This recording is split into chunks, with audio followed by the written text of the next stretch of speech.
இயேசுவின் பொது வாழ்வு பணியில் துணை நிற்க, தனக்கு பின் பணியை தொடர தன் முதல் சீடர்களை ஆர்வத்தோடு அழைக்கின்றார்.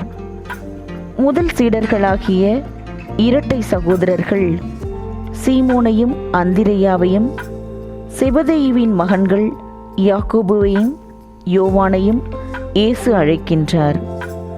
கடலில் மீன்பிடிக்கும் தொழிலில் ஈடுபட்டிருந்த நால்வரும் வலைகளையும் தன் தந்தையரையும் விட்டுவிட்டு இயேசுவுக்கு பின் சென்றார்கள்.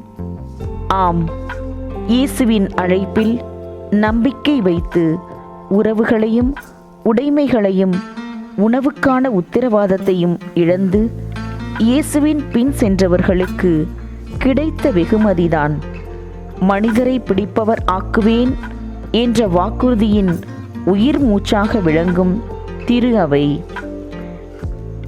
இன்று அதே இயேசு மனிதரின் ஆன்மாக்களை மீட்க நம்மையும் தொடர்ந்து அழைக்கின்றார் என்பதை உணர்ந்து திருத்தூதர்களின் பாத சுவட்டில் நாமும் துடிப்புடன் பயணிப்போம்.